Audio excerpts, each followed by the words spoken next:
With me for an exclusive interview is Jonathan Greenblatt. He's the CEO and National Director of the Anti-Defamation League. Thank you so much for coming on. Thank you for having me, Brian. You penned a letter to Fox News Media CEO Suzanne on Friday saying Carlson's been race baiting for years and it's time for him to go. Have you heard back from Fox yet? What has Fox said back to you since Friday? Well, look, it's Sunday morning. We were closed yesterday for Shabbat, and we sent this out Friday afternoon, so we haven't heard anything yet. But I'll tell you why, if we step back, this is so problematic. And as you pointed out, Tucker Carlson has a history of sanitizing stereotypes and of spreading this kind of poison. But what he did on Thursday night really was, indeed, as you put it, a new low. The great replacement theory, as it's known, is this toxic idea that there are a cabal of Jews plotting to overrun the country with immigrants, Muslims, black people, etc., and commit what they call white genocide. It is literally, Brian, a staple of white supremacist and extremist ideology. And so when Tucker Carlson literally introduces it to his 4.5 million viewers, he's serving as a gateway to one of the most damaging and dangerous conspiracy theories out there. And when I say that, again, let me be clear, this has real consequences. From 2017, the Unite the Right rally in Charlottesville, where this phrase was invoked, remember, Jews will not replace us, and then Heather Heyer was mowed down and murdered, to the shooting at the Pittsburgh synagogue in 2018, where 11 worshipers were killed, to the shooting the following year in Christchurch, where 51 people were killed, Muslim worshipers, to the murders in El Paso, where 20 some odd Latino people were killed.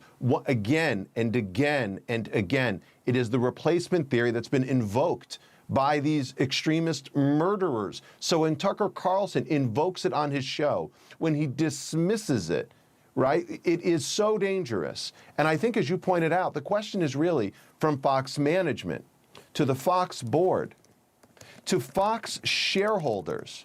How can they countenance their network being used to mainstream the most violent and toxic ideas? As you say, there is a long history of Carlson's racist comments. I was about to say racially charged, but there's no reason to beat around these bushes. No, let's put up a scroll of some examples from the past. Remember, his top writer resigned last year after secretly posting racist and sexist remarks in an online forum. So there's some other examples on screen here. I put these up to make the point that Fox has promoted him. They've elevated him. He's the biggest star on the channel, the highest rated host. So what do you actually expect Fox to do? Well, look, Father Coughlin got great ratings in the 1930s with anti-Semitic and racist rants until he was taken down, right? And, you know, people like Lou Dobbs on the Fox network or Glenn Beck before him got great ratings with their wild, racist, and ugly conspiracy theories. So what do we want Fox to do? I mean, first and foremost, Tucker has got to go.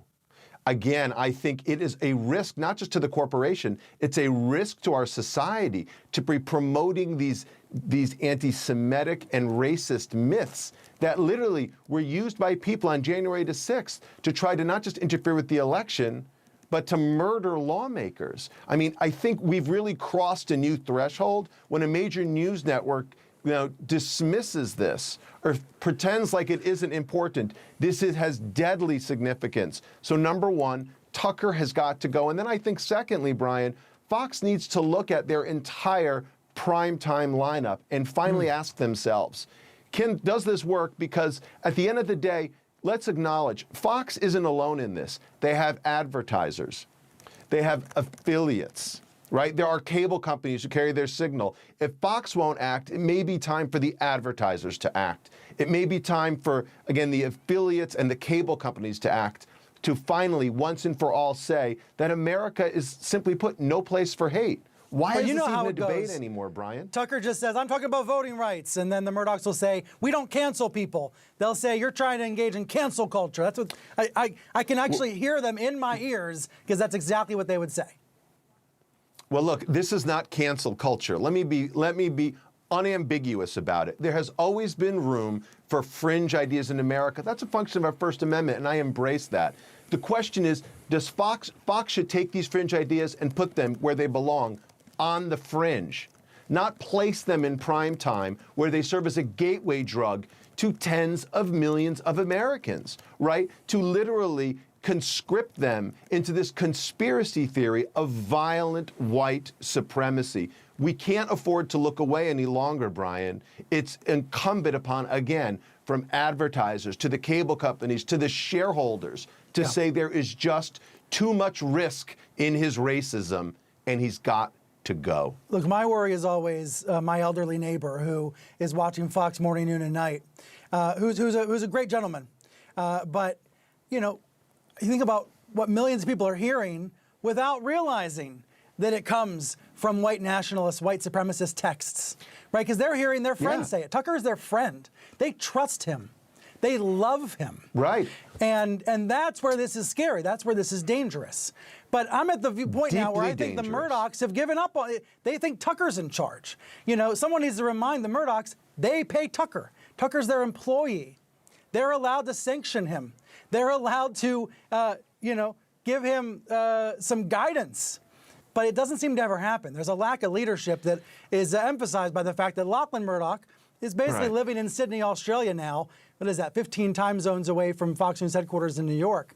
So you were giving them the benefit of the doubt, saying, well, it's only Sunday, they haven't replied yet. But I think they've had plenty of time to reply to your letter if they were going to. Well, I mean, look, there's a reason why people like Richard Spencer or David Duke, you know, praise Tucker Carlson, because indeed he's taken their talking points and literally used his primetime platform to mainstream them for millions of Americans. So as you put it, there are questions: where are the Murdochs? Where's the rest of the board at Fox? Again, where are the shareholders, the institutional investors, right, who have large positions in the company, need to ask themselves, can they really continue to ignore this kind of intolerance? Anti-Semitism and racism has consequences. January 6th made this abundantly clear. The body count is high enough, Brian, that finally we've got to take a stand. Jonathan Greenblatt, thank you for coming on. Please let us know if you do hear back from Fox News. Look forward to it.